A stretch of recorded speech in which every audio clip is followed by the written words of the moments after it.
est-ce qu'on arrive à être une force de proposition ou est-ce que, à contrario, on est juste en train de répondre à des adversaires sur des sujets que eux ont choisis. Bienvenue dans ce nouvel épisode d'Infraviolet, le podcast féministe de la jeunesse socialiste suisse. Bienvenue dans ce nouvel épisode d'Infraviolet, le podcast de la jeunesse socialiste. Et aujourd'hui, on a comme invité, tu veux te présenter ? Oui, bien sûr. Je suis Muriel Weger, je travaille pour la LOS, l'organisation suisse des lesbiennes, bi et femmes queer. Et puis j'étais aussi à la jeunesse socialiste il y a longtemps.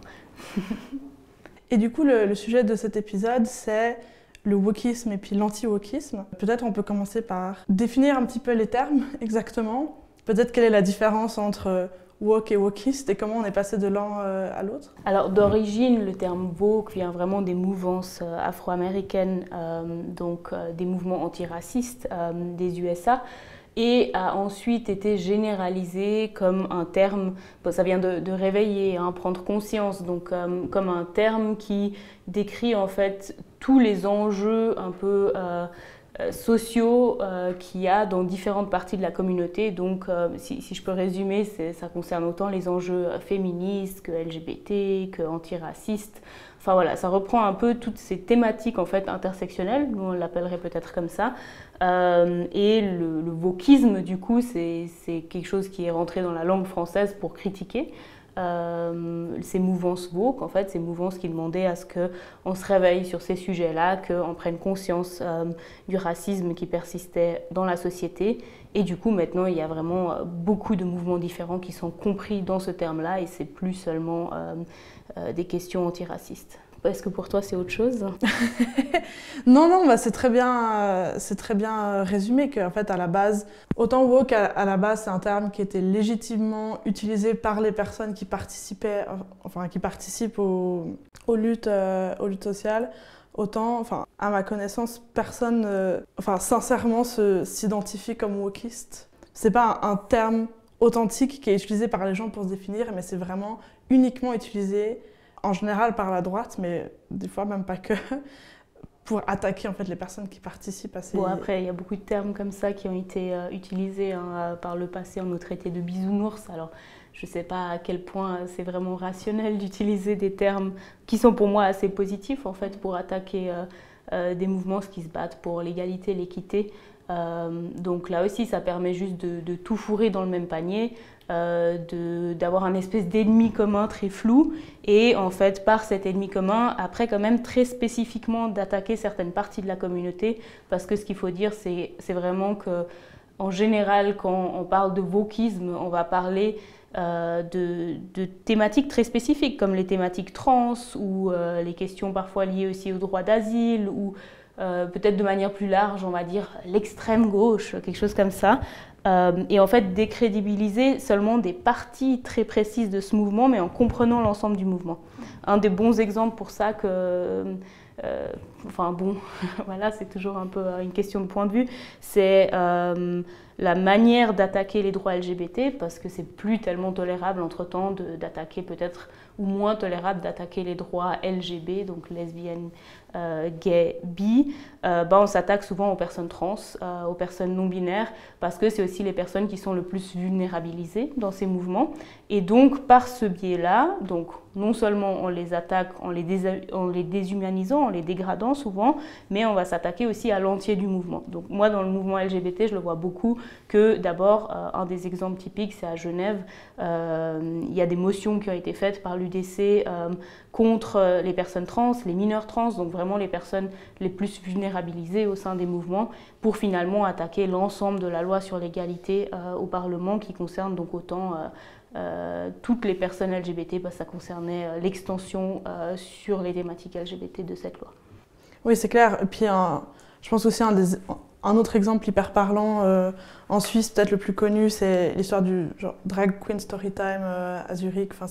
Oui, on voit par quel angle en fait l'attaque elle se fait. Tu critiques tout le groupe, mais quand même en prenant pour cible en principal les personnes qui sont les plus vulnérables. Et puis on voit, c'est cette idée de wokiste, même si forcément c'était pas le terme qui était utilisé, mais l'utilisation abusive de woke, elle vient des États-Unis, puis après elle est passée par la France, puis maintenant elle est arrivée en Suisse, avec je pense, enfin, aussi l'exemple clair du fait que c'est mentionné littéralement dans le programme de l'UDC pour les élections. Enfin, maintenant c'est totalement rentré dans le discours suisse, même si je crois que pour l'instant il y a les études qui ont été faites en France et qu'il y a encore en soi qu'une petite partie de la population qui genre comprend le terme de wokiste ou a une vague idée de ce qu'il y a derrière, même si au final, il n'y a pas grand monde, enfin, on met un petit peu derrière ce qu'on veut. Et je ne sais pas si tu as l'impression qu'en Suisse, si c'est un concept qui est utilisé en dehors de peut-être le programme de l'UDC ou des jeunes UDC. Bah oui, je pense que c'est un terme qui est utilisé pour disqualifier en fait à peu près tout ce qui va dans une avancée sociétale. Donc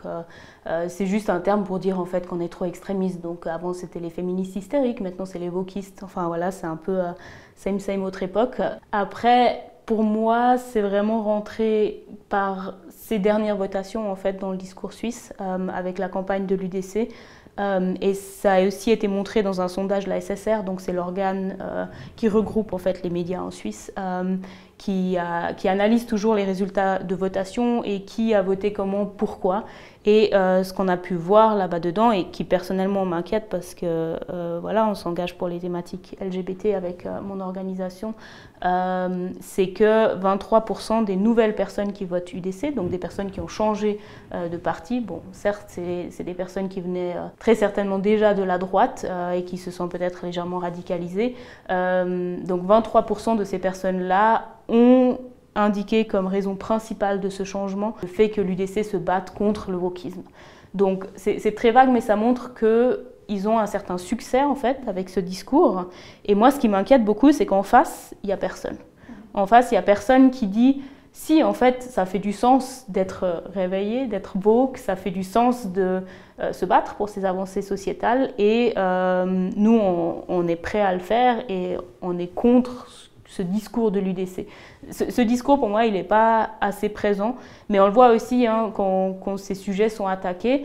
Par exemple, il y a eu la campagne, le tout ménage de l'UDC, où il y avait de nouveau une histoire de racisme. Je me rappelle plus exactement les images, mais là aussi, en fait, il n'y avait pas de discours à l'opposé qui dénonçait très clairement et qui était choqué. Ou alors ça venait justement de plus petits cercles, donc voilà, ça n'a pas le même impact si c'est l'UDC versus la JS ou si c'est l'UDC versus le PS par exemple. Et moi ça me surprend un peu, et après je vois aussi les discours où, moi j'ai l'impression qu'on ne se bat pas assez contre ce phénomène de backlash et qu'on ne prend pas assez ces thématiques sociales en compte au sein de la gauche. Et c'est vrai que c'est quelque chose qui m'inquiète beaucoup parce que je travaille en tant que lobbyiste pour faire du plaidoyer au Parlement, et moi j'ai très très clairement vu ce déplacement au Conseil national. Donc il y a un certain nombre d'UDC en plus. Après, les majorités concrètement elles ne sont pas tant changées, mais sur nos sujets à nous, donc les sujets LGBT, je vois que c'est plus difficile et que si au Conseil national je ne fais pas du lobbying proactif, les sujets ne passent plus, alors qu'auparavant c'était peut-être davantage possible que certains sujets soient simplement abordés et qui passent parce que c'est juste du sens commun en fait de dire que les personnes LGBT sont discriminées.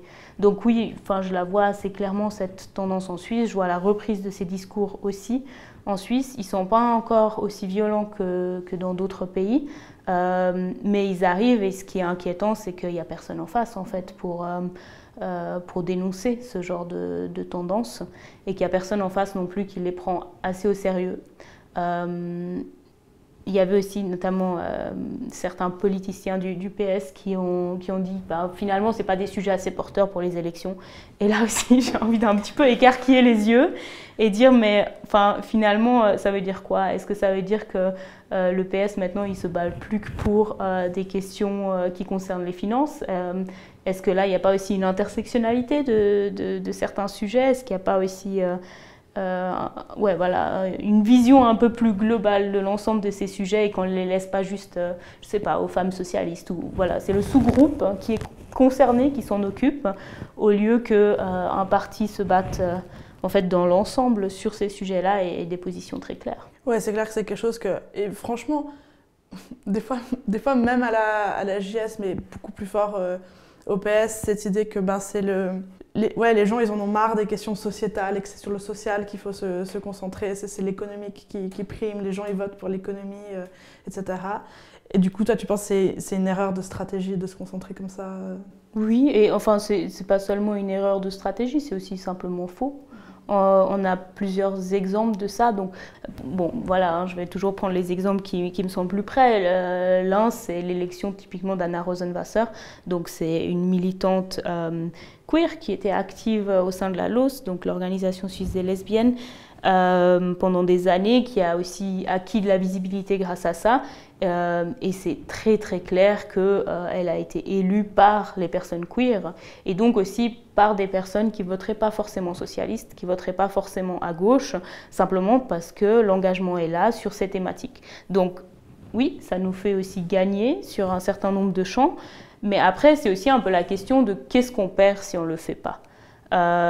Et pour moi, ça c'est la question encore plus importante que de savoir si dans l'immédiat on risque de perdre une ou deux voix ou si sur le long terme le fait de ne pas s'occuper de ces sujets-là, ça ne va pas aussi nous faire revenir en arrière sur un grand nombre d'acquis sociaux et finalement quelle est l'étendue en fait des droits qui sont attaqués. Parce que c'est un angle d'attaque, mais ça permet aussi d'attaquer des thématiques sociales finalement, parce que ça permet de dire que bon, voilà, l'égalité elle est là, on n'a plus à s'en occuper, l'équité c'est pas important, donc finalement tout le monde est à peu près à la même enseigne en Suisse. Et cette manière de penser, elle n'est pas seulement sur les thématiques où il y a vraiment des personnes discriminées, elle est aussi sur des thématiques où il y a des discriminations financières, par exemple. Et puis quand tu dis que tu vois cette tendance au Parlement, des sujets qui avant arrivaient à passer, qui maintenant n'arrivent plus, est-ce que tu as l'impression que c'est dû seulement au fait que l'UDC gagne tout le temps de l'importance, enfin toujours plus de sièges, ou est-ce que tu as l'impression que les autres partis de droite, qui on l'a vu dans ces élections, qui ont quand même maintenant la stratégie de faire des alliances avec l'UDC. Est-ce que tu as l'impression que eux aussi ils commencent à rentrer un petit peu dans ce backlash, même si ce n'est pas vraiment leur marque de fabrique à la base, genre le PLR? Ouais, alors je pense que ça dépend des discours. Il y a des choses qui sont maintenant vues comme trop polarisées et qui sont des sujets qui n'étaient pas forcément abordés avant. Après, c'est lié à un nombre de facteurs aussi un peu indépendants de ce discours-là. Donc, typiquement, quand je pense de nouveau aux thématiques trans, c'est simplement des thématiques qui sont arrivées très très vite sur le champ médiatique, où il y a encore peu de connaissances et où du coup, la grande méconnaissance des sujets fait aussi qu'ils sont très mal abordés et puis qu'il y a beaucoup de craintes qui sont suscitées. Donc, il n'y a pas que le phénomène direct d'un discours proactif contre ces personnes, il y a aussi le phénomène que c'est un sujet qui est devenu très vite médiatique et visible sans que les personnes comprennent vraiment de quoi on parle, donc ça crée certaines craintes. Après, moi j'aurais quand même tendance à dire que le fait d'avoir une UDC toujours plus présente, qui n'a pas d'adversaire qui lui dit qu'en fait ces discours ne sont pas OK, concrètement, ça fait qu'il y a un déplacement du discours, hein, on le voit depuis un certain nombre d'années déjà, mais le fait de toujours utiliser certains termes les ancre aussi médiatiquement. Donc le meilleur exemple pour moi, c'est la vague de migration. C'est un terme qui est apparu dans les années 90 seulement en Suisse. Avant ça, il n'était pas utilisé. En fait, c'est une invention pure et dure de l'UDC. Et le fait qu'ils aient un storytelling qui est fort, donc qu'ils aient des images médiatiques extrêmement fortes qui nous suscitent des émotions. Donc une vague, c'est quand même un truc qui nous renverse, effrayant. Et de toujours placer en fait ces mêmes termes idéologiques, ça fait qu'ils sont repris ailleurs, qu'on le veuille ou non. Hein. Genre on voit aussi parfois même des gens de gauche qui commencent à utiliser des termes qui sont en fait des termes qui ne vont pas du tout, qui viennent de l'extrême droite. Donc en ça, il y a un déplacement du discours où certains discours sont repris par, on va dire, des partis un peu plus, moins d'extrême droite que l'UDC, ça oui. Après, je pense que c'est aussi une certaine polarisation, donc j'ai quand même l'impression que que l'UDC tire à fond sur cette ficelle-là et que d'autres partis vont moins se mouiller, que le PLR et les Verts libéraux vont un peu dire genre oui quand même, sur certains sujets on est ok, genre les sujets LGBT, globalement on pense que love is love et puis c'est leur idéologie politique et puis ça va pas beaucoup plus loin que ça, mais au moins ça fait pas proactivement du tort. Après ça aide pas particulièrement non plus parce que ça veut dire que qui commencent de plus en plus, et c'est pour ça qu'ils font un contre-discours, en fait, à craindre de s'exprimer sur ces sujets-là, parce qu'ils vont être traités de wokistes. Vu que c'est un terme comme ça, un qualificatif qui est très très général et qui englobe tout le monde, ben, le fait de commencer à parler de certains sujets nous qualifie de personnes trop woke. Et du coup, on ne peut plus s'exprimer comme alliés en fait, de certains sujets.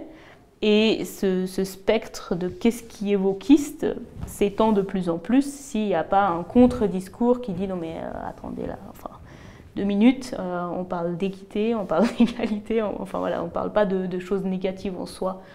Et puis parce que si on regarde à gauche, ça fait quand même un moment qu'on thématise un peu ce backlash quand même, qu'on fait campagne sur les sujets. Bon, avant c'était le mariage pour tous, c'était quoi 2021 ? Oui. Le temps passe. Et puis, les questions trans, quand même, c'est quelque chose sur lesquelles, si je prends encore l'exemple du PS ou les Verts, enfin, ces partis s'expriment quand même là-dessus. Mais pourquoi tu as l'impression qu'on n'arrive pas à avoir un discours qui est aussi efficace, qui arrive à être le contrepoids du discours de l'UDC, qui, effectivement, pour l'instant, gagne beaucoup plus de terrain que l'équivalent de gauche? Bon, c'est compliqué à dire, mais c'est aussi parce qu'on n'est pas assez unis et pas assez choqués, à mon avis. Donc, dans le sens que on les laisse quand même dire sacrément beaucoup de choses sans réagir, sans vraiment dire à quel point ces choses vont trop loin. Et après, c'est aussi une question d'être une force de contre-proposition. C'est qu'à un moment donné, quand l'UDC vient toujours avec des attaques, peut-être que ça fait aussi du sens de venir avec des contre-propositions qui ancrent des droits acquis, qui les amènent plus loin. Et peut-être le dernier point, pour moi, c'est clairement aussi une question de formation interne. C'est que notre devoir, il n'est pas toujours vers l'extérieur, il est avant tout aussi vers nos propres personnes, vers nos cercles électoraux. Donc peut-être que de temps en temps, ça fait aussi du sens d'organiser des conférences pour parler de certains sujets, de proposer du contenu en fait, et d'être aussi légitime dans ce qu'on défend en le défendant correctement et en informant. Parce que c'est quand même beaucoup de sujets où il y a encore de la méconnaissance et aussi un manque d'unité, je pense. Enfin, ouais, de nouveau, hein, quand on parle des thématiques LGBT, en général, les personnes pensent à l'orientation sexuelle et nous, on dit que ça comprend aussi l'identité de genre, l'expression de genre, les caractéristiques de genre. Je pense que j'ai déjà perdu à identité de genre, en fait, la moitié qui n'arrive pas du tout à faire la différence entre l'orientation sexuelle et l'identité de genre. Et voilà, c'est normal, c'est des sujets qui ne sont pas encore présents depuis si longtemps. Nous, ça nous paraît, enfin nous, les plus jeunes peut-être, ça nous paraît beaucoup plus évident parce que c'est des sujets qui nous accompagnent davantage, mais ça c'est parce qu'on a accès à Internet et pas parce qu'on a été bien formé. Donc d'avoir un investissement aussi dans tout ce qui est formation et puis de compter sur le fait que si on fait assez de travail de formation, d'interaction sur tous ces sujets, que les choses changent à long terme dans la bonne direction. Bon, maintenant on a beaucoup parlé de ce que je pense moi, mais je pense que vous avez peut-être aussi des forces de proposition au sein de la JS qui se bat là contre. Je pense que, comme tu l'as dit, il y a un grand élément de formation interne, peu au sein de la JS, mais au sein du PS ou même, comme tu dis, genre des offres de formation qui peuvent être aussi ouvertes au public ou à d'autres organisations de gauche. Parce que oui, c'est beaucoup... comme tu l'as dit, c'est des sujets, surtout les questions trans, les non-binaires, etc., qui sont un peu rentrés dans le champ médiatique directement avec l'angle de droite. Et du coup, il faut un peu redéconstruire un petit peu ce discours et essayer de remettre... réexpliquer quels sont ces termes. On est obligé de déconstruire en fait le discours de droite. Aussi, c'est vraiment un travail d'expliquer que il n'y a pas une hiérarchie des luttes, que les luttes sociales et les luttes sociétales, elles ne sont pas opposées, parce que c'est encore une tendance qu'on voit, et de laisser les luttes féministes aux femmes, laisser les luttes queer aux personnes queer. Et d'une certaine manière, on peut se demander comment c'est, par exemple, l'existence au sein du PS des femmes socialistes ou du PS queer. Oui, forcément, c'est des endroits où tu peux t'organiser, mais dans quelle mesure ça ne dédouane pas, par exemple, le reste du parti de de se saisir plus activement de ces sujets. C'est aussi toujours la question de comment nous, on veut faire ce travail. Forcément que je ne serais pas contente non plus si le PS dépose simplement des choses sans venir parler avec des personnes directement concernées, ça c'est sûr. On peut faire mieux, on peut inclure aussi quand on fait des choses. Donc peut-être juste mettre là la distinction avant que tout le monde court de manière sauvage, mais que ce ne soit pas systématiquement les personnes concernées qui thématisent, ça me paraît quand même primordial. C'est pas... pour moi, les 3 étapes, c'est vraiment d'abord, on fait ses recherches correctement, on s'informe, et ça, c'est de la responsabilité de tout un chacun. C'est pas seulement... c'est pas aux personnes queer de tout le temps donner les workshops sur qu'est-ce que ça signifie être queer. Après, oui, on peut le faire jusqu'à un certain point, mais ce serait aussi chouette que d'autres personnes, les alliés, se préoccupent de ces sujets-là de manière plus proactive. Donc oui, c'est clair que les groupes comme les femmes socialistes, comme le PS queer, ça favorise d'une certaine manière aussi la formation de ce genre de groupe. Donc pour moi, il y a un devoir de l'ensemble du PS de s'occuper de l'ensemble de ces thématiques, au moins sur la base, quoi. Ça fait partie de la formation politique, comment on voudrait qu'un militant socialiste comprenne le terme socialiste, quoi. C'est juste la base. Et qu'ensuite, on ait certes une écoute, mais ensuite aussi une manière proactive de se saisir du sujet en se demandant qu'est-ce que moi je peux faire en tant qu'allié, ou est-ce que moi je peux aider, est-ce que ça fait du sens si moi une fois je vais donner un workshop sur ce sujet-là et que je ne laisse pas toujours les personnes directement concernées le faire. Ça c'est quand même quelque chose qui n'est pas encore très présent. Voilà, on va dire ça. Je dirais qu'il y a quand même la tension inverse qui est que il y a un peu des fois ce sentiment de mais quelle est ta légitimité de parler du sujet quand c'est quelque chose que tu vis pas? Et du coup, forcément, le travail de lutter contre le backlash, c'est un travail qui est commun à tout le monde. Mais en même temps, c'est difficile de savoir dans quelle mesure on peut prendre la parole pour un groupe dont on ne fait pas partie.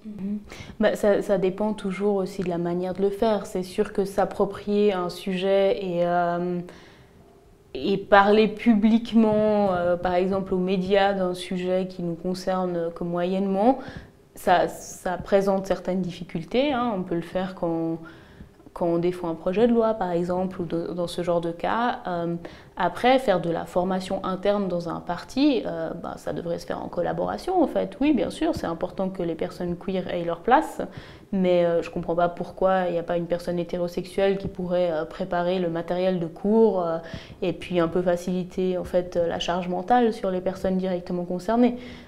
Concrètement, c'est de ce genre de choses qu'il s'agit. C'est que l'initiative vient d'expériences toujours des personnes directement concernées et puis pas forcément des personnes alliées. Ou alors, c'est des alliés qui sont aussi directement concernés, donc les parents de personnes queer, voilà, ce genre de personnes. Donc, ouais, pour moi, il y a quand même aussi un peu cette charge mentale des groupes minorisés qui n'est pas assez portée par les autres groupes.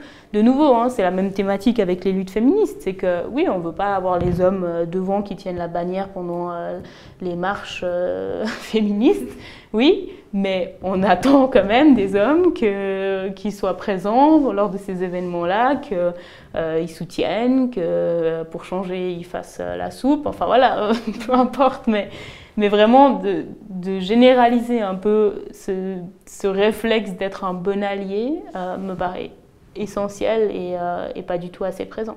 Mais oui, il y a des bonnes manières d'être un allié, et puis c'est sûr qu'il y a des mauvaises manières, et les mauvaises manières, c'est se mettre personnellement en avant en s'accaparant un sujet sans laisser la place aux communautés concernées. Donc il faut une juste mesure, comme souvent, c'est un peu plus compliqué que...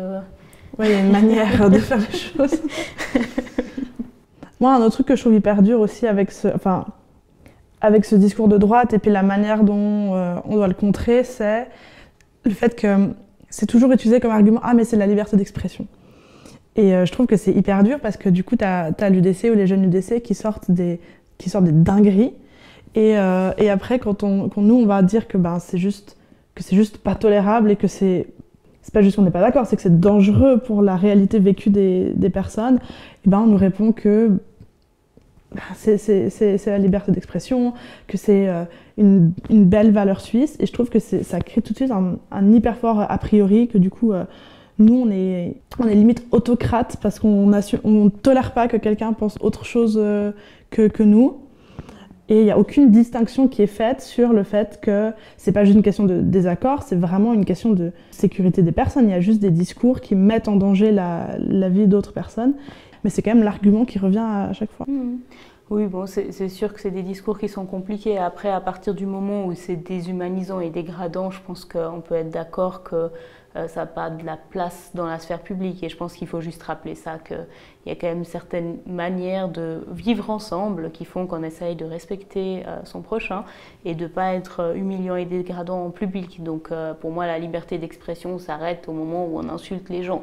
Peut-être déjà un peu avant. On essaye d'être respectueux les uns avec les autres. Enfin, ça me paraît une évidence et c'est vrai que c'est toujours encore compliqué d'amener cette évidence dans certains discours médiatiques, mais il faut pas fatiguer, quoi. Il faut continuer à le dire, il faut continuer à être derrière les idées qui vont davantage dans le sens du respect et de la liberté de tout un chacun d'une manière positive, parce que bon, le terme liberté, il est souvent associé à d'autres valeurs de droite, donc c'est pour ça que j'ai toujours un peu... mais oui, c'est normal que la droite, enfin c'est normal, c'est constant que la droite attaque ces questions-là, et puis notre réponse, elle doit être tout aussi consistante et constante en fait, et on ne doit pas faiblir dans ça.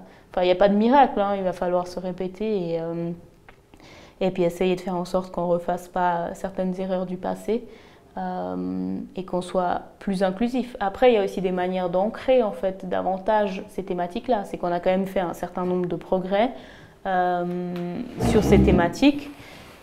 Et c'est sûr que des choses comme avoir des lois sur les interruptions de grossesse, etc. Enfin voilà, il y a plein d'exemples qui sont d'ailleurs souvent des acquis du Parti socialiste. Ça nous permet quand même de moins facilement dégrader les droits des personnes minorisées.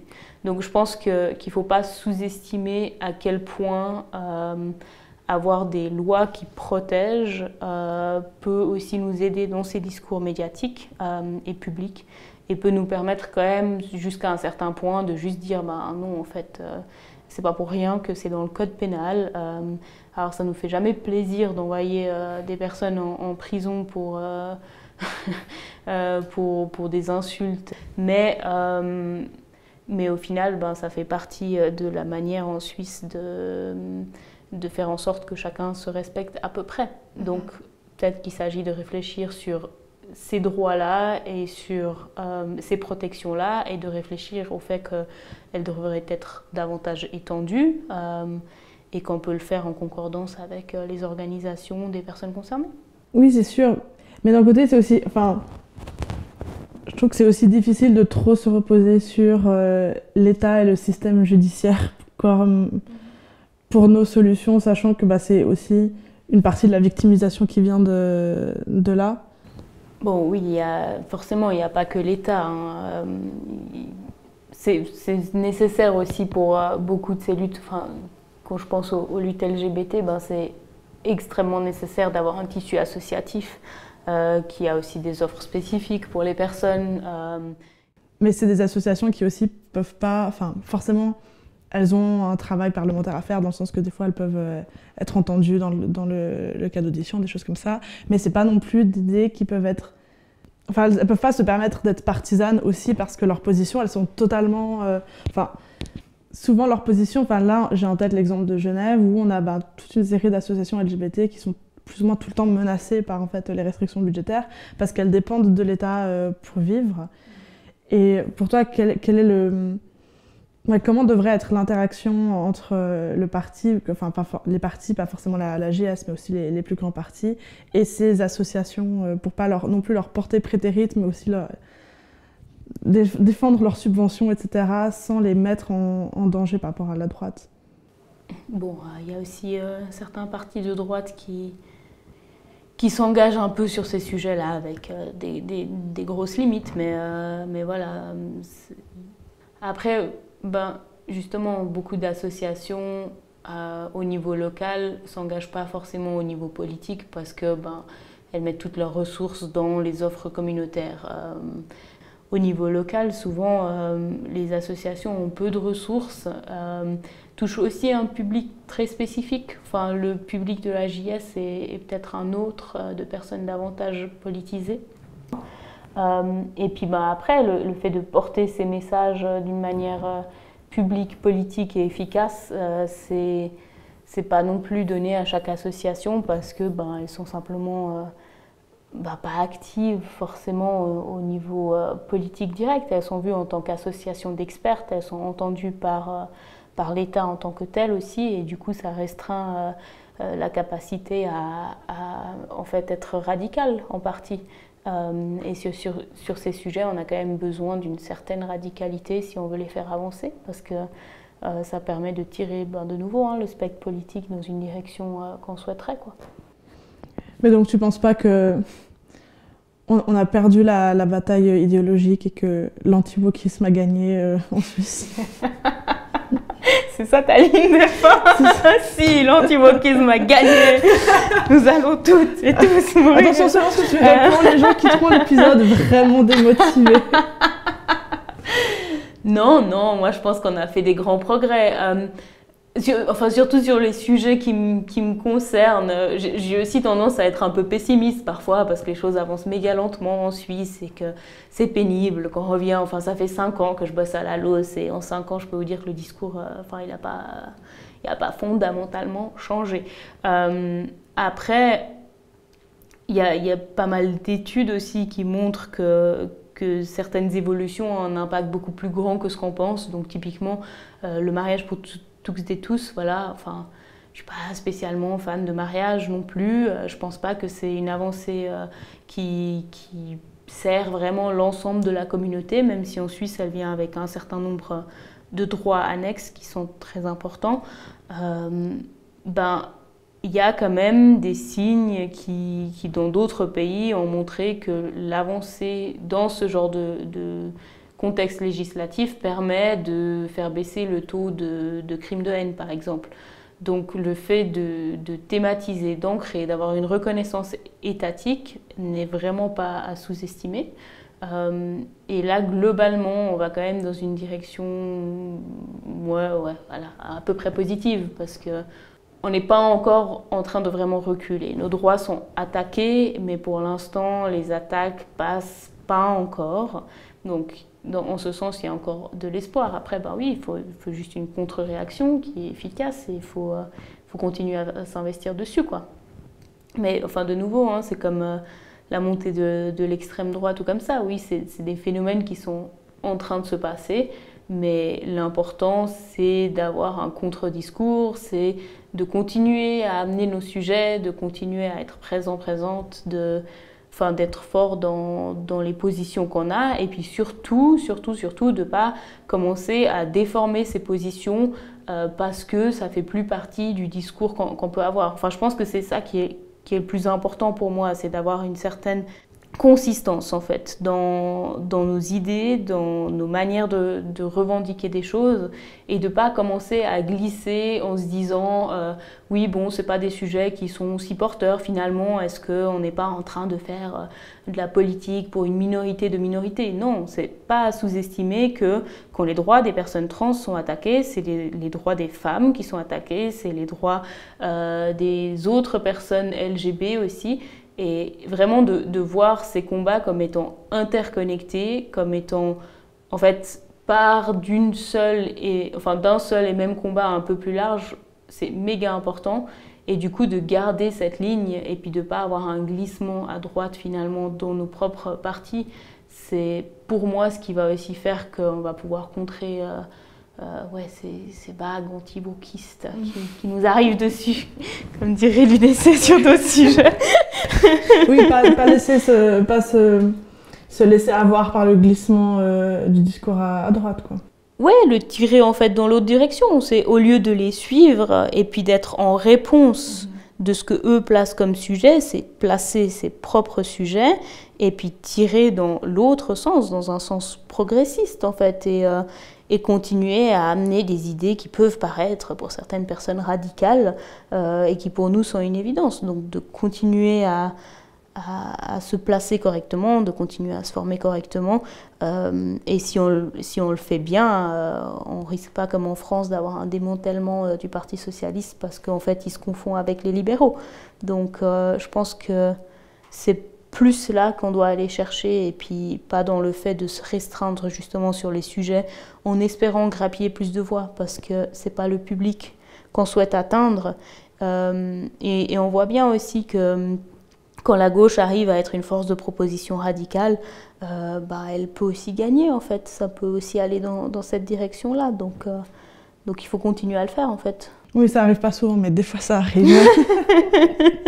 Ouais, mais c'est toujours une question de comment on est présent et quels sont les discours qu'on arrive à représenter en fait. Comment est-ce qu'on arrive à être une force de proposition ou est-ce que, à contrario, on est juste en train de répondre à des adversaires sur des sujets que eux ont choisis. Et pour moi, on perd à chaque fois qu'on est en train de répondre aux adversaires au lieu d'être une vraie force de proposition. Mais ok, trop bien. Merci beaucoup d'avoir participé à l'épisode, de nous avoir fait profiter de toute ton expérience à la JS et à la LOS. Et merci pour la perspective optimiste sur le sujet. Merci à vous de thématiser ces sujets-là, c'est important.